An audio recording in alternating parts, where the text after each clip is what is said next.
148 करोड़ का आउटले हम कर रहे हैं।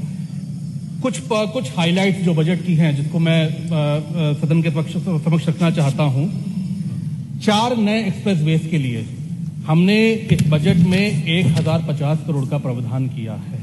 इसी के साथ साथ एक डिफेंस कॉरिडोर, नया defence corridor Bundelkhand Rewa expressway पर हम उसकी जिसकी लागत होगी 61 करोड़ और हम एस्टिमेट कर रहे हैं कि जब वो डिफेंस कॉरिडोर आएगा तो करीब प्रदेश को 9,500 करोड़ रुपए की इन्वेस्टमेंट अपॉर्चुनिटीज आएंगी। इसी के साथ साथ 500 मेगावाट का सोलर प्लांट, रेजिडेंशियल अटल रेजिडेंशियल स्कूल्स में हम एनरोलमेंट को 360 से बढ़ाकर 1000 करने का काम कर रहे हैं। और अगर मैं सेक्टर्स की बात करूं, डिफरेंट सेक्टर्स की, तो मैन्युफैक्चरिंग सेक्टर में हमने 13% का ग्रोथ दिया, एग्रीकल्चर सेक्टर में 7.5% की ग्रोथ करी, सर्विस सेक्टर में 4.9% के ग्रोथ के साथ हमारा प्रदेश लगातार आगे बढ़ रहा है। बार बार विपक्ष की तरफ से एक सवाल उठता है कि हम बजट को इस्तेमाल नहीं कर पा रहे हैं। मुझे नहीं पता है कौन से तहखाने से या कहां से ये आंकड़े लेकर आए हैं। मैं आज आपके सामने कुछ आंकड़े रखना चाहता हूं और वो सच्चाई प्रदेश की जनता के सामने जरूर जानी चाहिए कि हमें कितना बजट एलोकेट हुआ था और हमने कितना बजट उसमें खर्च किया है, क्या प्रतिशत है।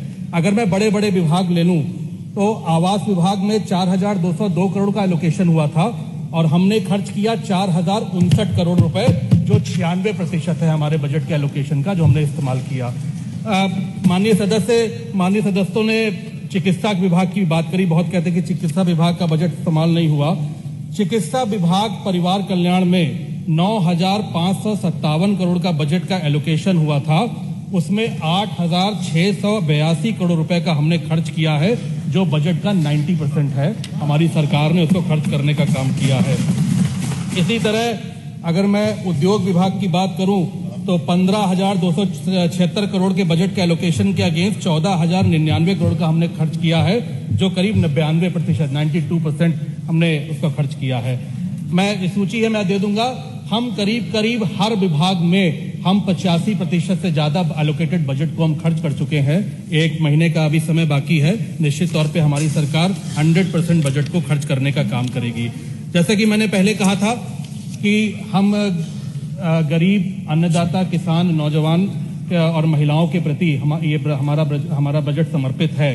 कुछ योजनाएं जो हमारी सरकार पिछले 8 वर्षों में चला रही है, हमारे किसान भाइयों के लिए माननीय प्रधानमंत्री जी ने किसान सम्मान निधि की जब शुरुआत करी थी तो विपक्ष ने बड़ी आलोचना करी थी कि इससे कैसे किसान की आय दोगुनी होगी, कैसे किसान की आय में वृद्धि होगी। उस विजन के साथ माननीय प्रधानमंत्री जी ने किसान सम्मान निधि की शुरुआत करी और मुझे ये कहते हुए गर्व है कि उत्तर प्रदेश के 3 करोड़ कृषकों को अभी तक 69,500 करोड़ रुपए की धनराशि सीधे उनके खातों में पहुंचाने का काम हमारी सरकार ने करने का काम किया है। ऐसे ही गन्ना किसान की अगर हम बात करें, हम रोज पढ़ते देखते हैं सदन में गन्ना किसान की आवाज को विपक्ष उठाता है। मैं उनको बताना चाहता हूं कि हमारी सरकार ने 46 लाख गन्ना किसानों को 2,73,000 करोड़ का अभी तक पेमेंट किया है, जो इनकी सरकारों में, और मैं समझता हूं कि पिछले 22 वर्षों की सरकारों से भी ज्यादा पेमेंट गन्ना किसानों को हमारी सरकार ने करने का काम किया है। ऐसे ही अगर मैं महिलाओं की बात करूं, 1 मिनट की और बात, मैं 1 मिनट में और अपनी बात खत्म कर दूंगा। महिलाओं की बात करूं तो महिलाओं के लिए उज्ज्वला योजना से 1,86,00,000 महिलाओं को हम फ्री गैस कनेक्शन देने का बात कर रहे हैं और माननीय प्रधानमंत्री जी ने 3 करोड़ दीदियों को लखपति दीदी बनाने की घोषणा अपनी बजट में करने का काम किया था। ये हम महिला सम्मान के लिए काम कर रहे हैं। युवाओं के लिए स्मार्टफोन देने की योजना और युवाओं को अपने पैरों पे खड़ा करने के लिए उनको मुख्यमंत्री और प्रधानमंत्री उद्यम योजना के साथ जोड़ने का काम हमारी सरकार कर रही है। मैं ये निश्चय कह सकता हूं कि ये बजट पूरी तरीके से उत्तर प्रदेश के 24 करोड़ लोगों